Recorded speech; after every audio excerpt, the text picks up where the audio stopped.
Hello everyone, welcome back to the channel. This is Kavya Agrawal. तो आज इस वीडियो में हम लोग शुरुआत करने वाले हैं क्लास 11th के एक बहुत ही शानदार चैप्टर के साथ, जिसका नाम है डेप्रिसिएशन, जो कि काफ़ी प्रॉब्लमैटिक लगता है, समझ नहीं आता, कई बार बहुत ही डिफ़िकल्टी आती है इस चैप्टर में। बट हम लोग इस चैप्टर को बहुत ही आसान तरीके से समझेंगे, एक एक बेसिक क्लियर करेंगे ताकि आपको इस चैप्टर में कोई भी प्रॉब्लम नहीं आएगी। ठीक है, आज इस वीडियो में हम लोग बहुत एक छोटा सा इंट्रोडक्शन रखेंगे कि इस चैप्टर में है क्या, ताकि आपको एक आइडिया लग जाए। ओके, तो आइए फिर स्टार्ट करते हैं। तो देखो जी, शुरू करते हैं। चैप्टर का नाम है डेप्रिसिएशन। तो सबसे पहले इसके मीनिंग से ही शुरुआत करते हैं कि डेप्रिसिएशन का मतलब क्या है। इतना बड़ा सा ये वर्ड है डेप्रिसिएशन, मतलब क्या है इसका। देखो, कोई भी बिजनेस क्यों ना हो, हर एक बिजनेस में फिक्स एसेट्स होते हैं। ठीक है, फिक्स एसेट मतलब वो सभी एसेट्स जो कि आप बिजनेस में रखते हो फर्दर प्रोडक्शन करने के लिए, जैसे कि कोई भी प्लांट है, मशीनरी है, बिल्डिंग है, लैंड है, फर्नीचर हो गया, व्हीकल हो गया, ये सभी बिजनेस के फिक्स एसेट्स होते हैं, राइट। अब फिक्स एसेट्स भी दो टाइप्स के होते हैं, ये आपने इंट्रोडक्टरी चैप्टर में पढ़ा है सब। फिक्स एसेट्स हमारे पास दो टाइप के होते हैं, एक तो टेंजिबल और दूसरे इंटेंजिबल। ठीक है, टेंजिबल फिक्स एसेट्स और इंटेंजिबल फिक्स्ड एसेट्स। ठीक है, टेंजिबल मतलब वो सभी एसेट्स जिनको आप देख सकते हो, टच कर सकते हो, जैसे कि कोई भी प्लांट या मशीनरी हो गया, फर्नीचर हो गया, तो इन सभी एसेट्स को आप टच कर सकते हो, वो होते हैं टेंजिबल, राइट। इंटेंजिबल मतलब वो सभी एसेट्स जिनको आप ना तो देख सकते हो ना टच कर सकते हो, बट आप उनको फील कर सकते हो, राइट। जैसे कि बिजनेस की गुडविल हो गई, ठीक है, सॉफ्टवेयर हो गए, कॉपीराइट्स हो गए, ये सभी बिजनेस के इंटेंजिबल एसेट्स होते हैं। ठीक है, अब मान लो कि मेरे पास एक फ़ोन है। अब फ़ोन आप टच कर सकते हो, ऑफ कोर्स वो एक टेंजिबल एसेट हुआ। अब जो फ़ोन आपने लिया, सपोज मैंने एक फ़ोन लिया 2020 में 1 लाख रुपए का। ठीक है, मैंने 2020 में एक फ़ोन लिया था 1 लाख रुपीज़ का। ठीक है, अब मैंने सोचा यार 2024 आ गया है, कोई नया फ़ोन लेते हैं, इसको बेचते हैं। अब जब मैं इस फ़ोन को बेचूंगी तो मुझे पूरे 1 लाख रुपए तो नहीं मिलेंगे ना। हो सकता है इस फ़ोन के मुझे 5,000 मिल जाएं या 2,000 मिल जाएं, इतना ही मिलेंगे। क्यों? वैल्यू कम हुई ना एसेट की। ये जो वैल्यू कम हुई है एसेट की विद टाइम, इसी कॉन्सेप्ट को हम बोलते हैं डेप्रिसिएशन। ठीक है, डेप्रिसिएशन का मतलब क्या है कि किसी भी टेंजिबल फिक्स एसेट की वैल्यू जब कम हो जाती है, उसी को हम बोलते हैं डेप्रिसिएशन। ये हुआ क्यों है? ऑफ कोर्स अगर मैं फ़ोन यूज़ करूँगी तो ख़राब भी होगा, स्क्रैचेस भी आएंगे, टूटेगा भी, और पुराना मॉडल भी हो जाएगा, तो पैसे तो पूरे मिलेंगे नहीं, वैल्यू विद टाइम कम होगी। इसी कॉन्सेप्ट को हम क्या बोलेंगे? डेप्रिसिएशन। तो डेप्रिसिएशन में याद रखना कि ये टेंजिबल के केस में होता है, जिन एसेट्स को आप देख सकते हो, टच कर सकते हो, उनकी वैल्यू कम होती है, उस कॉन्सेप्ट को हम बोलेंगे डेप्रिसिएशन। ठीक है, अब इसमें याद रखना कि प्लांट हो गया, कोई मशीनरी है, ठीक है, बिल्डिंग हो गई, इन सभी की वैल्यू विद टाइम कम होती है, लेकिन लैंड एक ऐसा एसेट है जिसकी वैल्यू विद टाइम बढ़ती है, कम नहीं होती। तो land is a non depreciable asset, ये याद रखना। ठीक है, लैंड की वैल्यू कम नहीं होती बट बढ़ती है, उसके ऊपर जो बिल्डिंग बनी है उसकी वैल्यू विद टाइम कम होती है, right. This is depreciation. Okay, तो टेंजिबल के केस में हम बोलेंगे डेप्रिसिएशन, राइट। अब इंटेंजिबल क्या है कि अगर इंटेंजिबल एसेट्स की वैल्यू विद टाइम कम हो तो उसको हम बोलते हैं, उस कॉन्सेप्ट को हम बोलते हैं एमोर्टाइजेशन। एमोर्टाइजेशन, ठीक है, ये एक एक नंबर में पूछ सकते हैं। अमोर्टाइजेशन मतलब किसी भी इनटेंजिबल फिक्स एसेट की वैल्यू विद टाइम जब कम होती है, उसे बोलेंगे अमोर्टाइजेशन। ठीक है, अब इसका एग्जांपल ले सकते हैं, जैसे कि गुडविल है। एक बिजनेस ने मेहनत करके अच्छी ब्रांड इमेज बनाई, ठीक है, अच्छी इमेज बन चुकी है, जिसे हम गुडविल बोलेंगे। अब हो सकता है वो बिजनेसमैन ने मार्केट में जाके किसी पर्सन का मर्डर कर दिया, मार दिया, तो लोग ऑफ कोर्स उस बिजनेस के बारे में नेगेटिव न्यूज़ स्प्रेड करेंगे ना, गुडविल नीचे आ जाएगी, एसेट की वैल्यू कम हुई, उसको हम बोलेंगे अमोर्टाइजेशन। ठीक है, इनटेंजिबल की वैल्यू कम होती है तो अमोर्टाइजेशन, टेंजिबल की वैल्यू कम होती है तो डेप्रिसिएशन। दोनों ही केस में वैल्यू फॉल ही कर रही है, बस नाम अलग अलग है। ठीक है, एक और कॉन्सेप्ट आता है, दैट इज डिप्लीशन। अब डिप्लीशन होता है in case of wasting assets. Wasting assets मतलब क्या है कि जैसे कि कोल माइन से आपने कोल एक्सट्रैक्ट कर लिया, तो कोल का जो स्टॉक था वो कम हो गया। ऑयल वेल से आपने ऑयल एक्सट्रैक्ट किया, ऑयल वेल में जो स्टॉक था वो कम हो गया। अगर वेस्टिंग एसेट्स का जो स्टॉक है वो कम हो रहा है, उस कॉन्सेप्ट को हम बोलेंगे डिप्लीशन। ठीक है, इसमें एग्जांपल लिख लेना, कोल माइंस और आपके ऑयल वेल्स। ठीक है। तो तीनों ही केस में मतलब सेम है कि एसेट की वैल्यू फॉल कर रही है, बस नाम अलग है कि टेंजिबल फिक्स एसेट की वैल्यू जब कम होती है उसे हम बोलेंगे डेप्रिसिएशन, जो कि हमें इस चैप्टर में पढ़ना है डिटेल में। अगर किसी भी इनटेंजिबल फिक्स एसेट की वैल्यू कम होती है उसको हम बोलेंगे अमोर्टाइजेशन, और किसी भी वेस्टिंग एसेट की वैल्यू जब कम होती है तो उसको हम बोलेंगे डिप्लीशन। राइट, इतना समझ में आया। डेप्रिसिएशन का मीनिंग आप लोगों को क्लियर हुआ होगा। अब डेप्रिसिएशन के कॉजेज क्या क्या है, क्यों डेप्रिसिएशन हो रहा है, क्यों वैल्यू कम हो रही है, इसके पीछे रीज़न क्या क्या है। तो ये कुछ रीज़न आपको समझने हैं। सबसे पहले है वियर एंड टियर।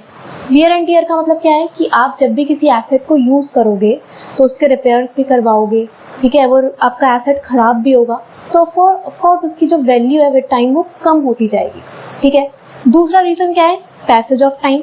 टाइम के साथ साथ एसेट्स की वैल्यू कम होती है ना, कि सपोज आपने कोई कार परचेज करी, 1 करोड़ रुपए की आपने गाड़ी खरीदी और उसको आपने यूज़ भी नहीं करा, उसको बस आपने घर में खड़ा करा हुआ है पार्किंग में, ठीक है। अब जब आप उसे 1 साल बाद 5 साल बाद बेचोगे तो ऑफ कोर्स उसकी वैल्यू कम हो जाएगी, भले ही आपने एसेट को यूज़ नहीं किया होगा, बट विद टाइम उस एसेट की वैल्यू कम होगी ही होगी, राइट। तो विद टाइम भी एसेट की वैल्यू फॉल करती है, दैट इज डेप्रिसिएशन। तीसरा कॉन्टिन्यूस यूज़। आप किसी भी एसेट को जब कॉन्टिन्यूस बेसिस पे यूज़ करोगे तो वो ख़राब होगा, गिरेगा भी, स्क्रैचेस भी आएंगे, होगा ही होगा, है ना। तो एसेट की वैल्यू फॉल करती है। इसके बाद एक्सपेक्टेड ऑब्सोलीसेंस। इसका मतलब क्या है कि जो टेक्नोलॉजी है वो आउटडेटेड हो जाती है। ऑफ कोर्स अगर आपने आईफोन 15 परचेज़ किया था, ठीक है, अब जब आईफोन 16 आ गया तो 15 तो पुराना मॉडल हो ही गया, टेक्नोलॉजी अपडेट हुई ना, उसमें जितने भी अपडेट्स तो आपको नहीं मिलेंगे। तो नया मॉडल खरीदोगे तो पुराना वाला बेचोगे, पुराने वाले की जो वैल्यू है वो कम होगी, राइट। तो टेक्नोलॉजी जो है वो भी आउटडेटेड हो जाती है विद टाइम। और लास्ट क्या है, एक्सीडेंट्स। तो एक्सीडेंट्स का मतलब क्या हुआ कि एसेट वही है कि अगर कोई भी कार है तो एक्सीडेंट्स भी होंगे, टूटेगी भी गाड़ी, है ना, प्रॉब्लम्स आएंगी, तो उसके वजह से भी डेप्रिसिएशन होता है। तो दीज आर द कॉजेज जो आपको पता होना चाहिए फॉर 1 मार्कर्स कि डेप्रिसिएशन होता क्यों है। पहला वियर एंड टियर, दूसरा passage of time, then continuous expected obsolescence and accidents, ठीक है, समझ गए। ओके, अब देखो इस चैप्टर में ना आपको डेप्रिसिएशन निकालना होता है। तो डेप्रिसिएशन के अलग अलग मेथड्स हैं, methods of depreciation. Although total यहाँ पे डेप्रिसिएशन के कहीं 15 मेथड्स होते हैं, 15 मेथड्स, बट हमारे सिलेबस में सिर्फ 2 ही मेथड्स हैं।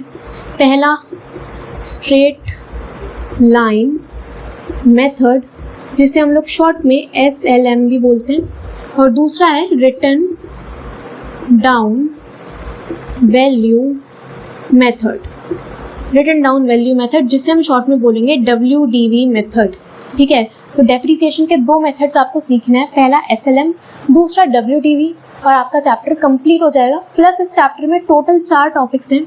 एक आपको एसेट अकाउंट बनाना आना चाहिए, दूसरा आपको डेप्रिसिएशन अकाउंट बनाना आना चाहिए, तीसरा आपको आना चाहिए प्रोविज़न फॉर डेप्रिसिएशन अकाउंट, और लास्ट होता है एसेट डिस्पोजल अकाउंट, ठीक है। ये चारों ही अकाउंट्स हम लोग एक एक करके सीखेंगे, बस अभी लिख लो, ओके। तो हम शुरू करेंगे स्ट्रेट लाइन मेथड के साथ कि इसका मतलब क्या है। आज इस वीडियो में आपको दोनों के ही बेसिक एक मतलब बता दूंगी कि दोनों ही मेथड में फ़र्क क्या है, ठीक है। सबसे पहले हम लोग शुरुआत करते हैं विद SLM मेथड। इसका एक बेसिक इंट्रोडक्शन लेते हैं कि इसमें है क्या। देखो हेडिंग डालते हैं स्ट्रेट लाइन मेथड, ठीक है, स्ट्रेट लाइन मेथड।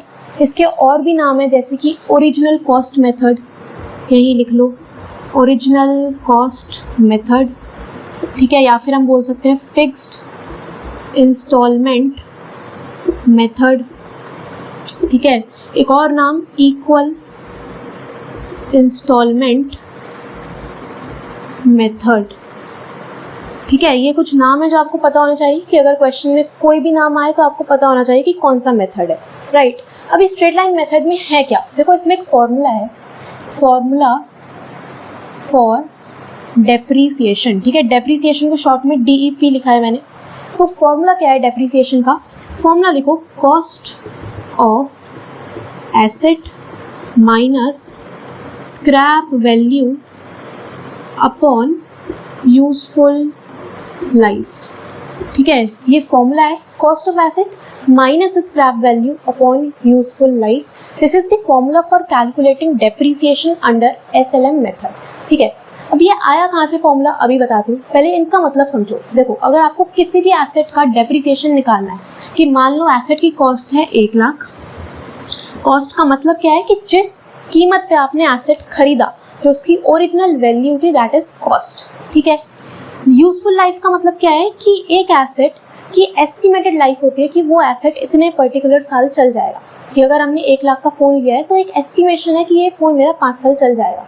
वो एस्टिमेटेड यूजफुल लाइफ है 5 ईयर्स। ठीक है, और स्क्रैप वैल्यू आपको एसेट की कॉस्ट में से माइनस करनी होती है। स्क्रैप वैल्यू का मतलब होता है कि जब भी आप उस एसेट को बेचोगे 5 साल बाद, मतलब कि उसकी जो यूजफुल लाइफ है वो ख़त्म हो जाने के बाद जब आप उस एसेट को बेचोगे तो उसकी कितनी एस्टिमेटेड वैल्यू आपको रिसीव हो रही है एसेट की, उसी को हम बोलेंगे स्क्रैप वैल्यू। ठीक है, तो अगर मान लो कि आपको एसेट की कॉस्ट दी है 1 लाख, ठीक है, और स्क्रैप वैल्यू आपको 0 बताइए कि आपको उस एसेट का कुछ मिल ही नहीं रहा है, राइट, और यूजफुल लाइफ आपको बताए हैं ईयर्स 5 साल, 5 ईयर्स। अगर आपको यहाँ से डेप्रिसिएशन निकालना है तो कैसे निकालोगे, इस फॉर्मूले में पुट कर दो।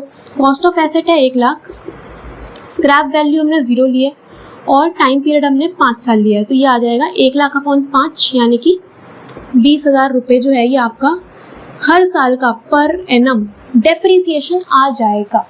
ठीक है, डेप्रिसिएशन आ जाएगा ये आपका, कि आपके एसेट की वैल्यू हर साल 20,000 से कम हो रही है।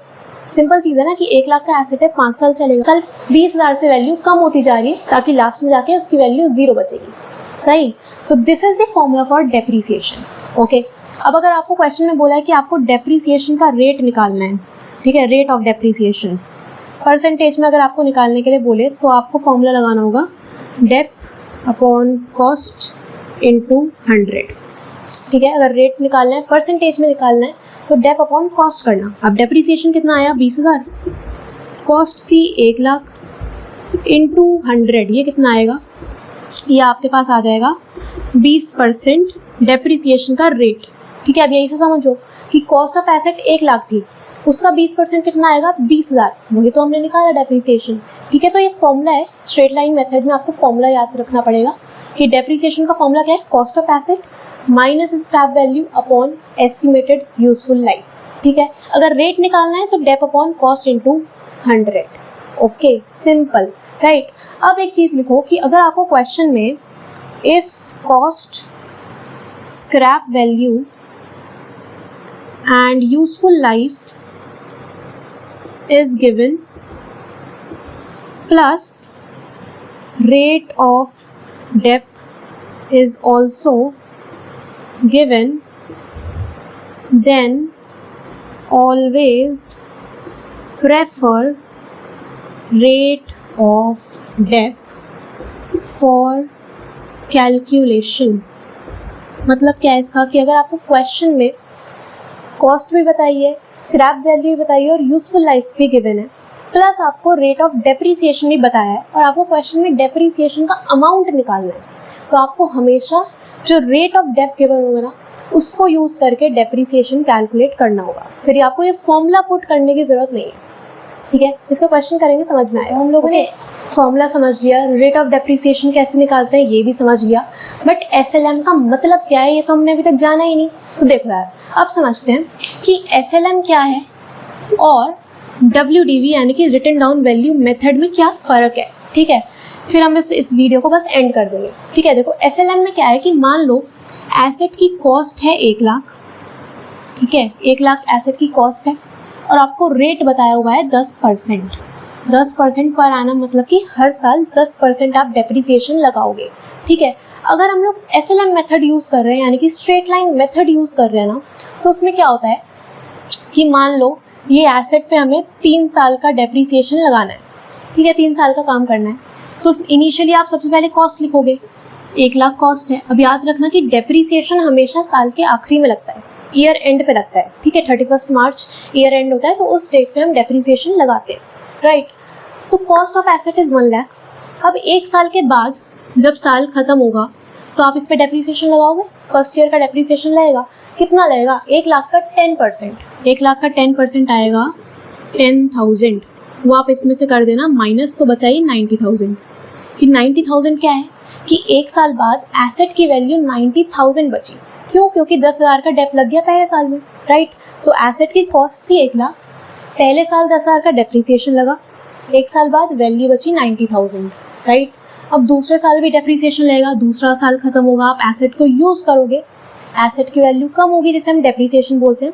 अगेन आप 10% ही, 1 लाख का ही 10% कितना 10,000 वो इसमें से कर देना माइनस, फिर कितनी वैल्यू बच गई 80,000, ठीक है। फिर तीसरा साल खत्म होगा, तीसरे साल में फिर आप डेप्रिसिएशन लगाओगे, तो फिर से कितना डेप्रिसिएशन लगने वाला है 10,000, वैल्यू कितनी बची 70,000।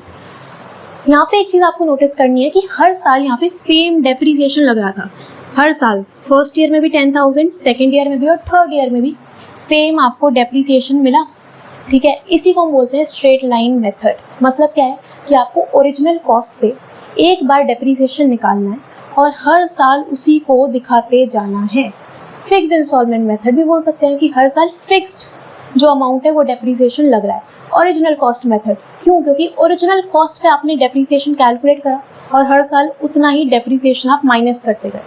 ये है स्ट्रेट लाइन मेथड, जो कि एक्चुअल में बिल्कुल काम नहीं आता, इम्प्रैक्टिकल मेथड है, फालतू में पढ़ा रहे हैं बट पढ़ना पड़ेगा, ठीक है। तो ये स्ट्रेट लाइन मेथड है, ओके, कि आपने बस ओरिजिनल कॉस्ट पे डेप्रिसिएशन कैलकुलेट किया और हर साल वही आप माइनस करते जा रहे हो, ठीक है। तो अब देखो, पहले साल एसेट की वैल्यू 1 लाख थी, फिर 90,000 बची, फिर 80,000, फिर 70,000, वैल्यू कम हो रही है ना, यही चीज़ है, ठीक है। दूसरा मेथड है WDV, यानी कि रिटन डाउन वैल्यू मेथड। ये मेथड काम का है, जो कि इनकम टैक्स एक्ट भी प्रेफर करता है, ठीक है। इसमें क्या है कि देखो, कॉस्ट तो इनिशियली 1 लाख ही होगी, ठीक है। एक साल के एंड में आपको 10% ही लगाना है, जो कि आएगा 10,000, वैल्यू बचेगी 90,000 एक साल के बाद, राइट। अब जब दूसरे साल डेप्रिसिएशन लगेगा ना, तो वो इस 90,000 का 10% लगेगा, यानी कि 9,000। 90,000 का 10% होता है 9,000। तो सेकेंड ईयर के बाद जो वैल्यू बचेगी एसेट की, वो बचेगी 81,000, राइट। इसमें क्या हो रहा है कि आपको हर साल डेप्रिसिएशन निकालना पड़ेगा उसकी रिटन डाउन वैल्यू पे, ठीक है। ये जो 90,000 आई, इसको हम बोलते हैं रिटर्न डाउन वैल्यू, यानी कि कॉस्ट में से आपने डेप माइनस किया, उसके बाद जो बुक वैल्यू आती है उस पे डेप्रिसिएशन लगेगा, राइट। अब जब दूसरा साल भी खत्म हो गया, 81,000 वैल्यू बची, तीसरे साल जब आप डेप लगाओगे तो 10% 81,000 का लगेगा, यानी कि 8100, ठीक है। फिर इसको यहाँ पे माइनस करके दिखाना, फिर जो बैलेंस आएगा उस पे 10% लगेगा, यानी कि हर साल डेप्रिसिएशन का अमाउंट अलग अलग होगा, बट स्ट्रेट लाइन में हर साल डेप्रिसिएशन का जो अमाउंट है वो सेम आ रहा है, ये डिफरेंस है, ठीक है।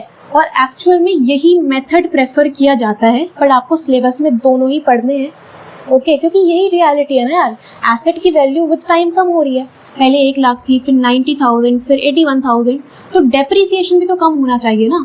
बट इस केस में क्या था कि एसेट की वैल्यू तो कम हो रही है, पहले 1 लाख, फिर 90,000, फिर 80,000, बट डेप्रिसिएशन सेम लग रहा है, ऐसा तो हो ही नहीं सकता, है ना। तो ये मेथड है WDV, written down value method, और ये है स्ट्रेट लाइन मेथड, जिसमें आपको सिर्फ ओरिजिनल कॉस्ट पे डेप्रिसिएशन निकाल के हर साल दिखाते जा रहे हैं। रिटन डाउन वैल्यू में आपको बुक वैल्यू पे डेप्रिसिएशन निकालना है, जो कि हर साल अलग अलग आएगा और हर साल कम होता जाएगा डेप। पहले देखो 10,000 था, फिर 9,000 हो गया, फिर 81,000, तो वैल्यू कम होती जा रही है डेप्रिसिएशन की, समझे। क्योंकि ये डिफरेंस है SLM में और WDV में, ओके। इस वीडियो में इतना ही रखते हैं। नेक्स्ट पार्ट में हम लोग SLM को शुरू करेंगे, इसके फॉर्मूला बेस्ड क्वेश्चन भी करेंगे और अकाउंट बेस्ड क्वेश्चन भी करेंगे और चैप्टर को स्टार्ट करते हैं, ठीक है। ओके जी, थैंक यू सो मच।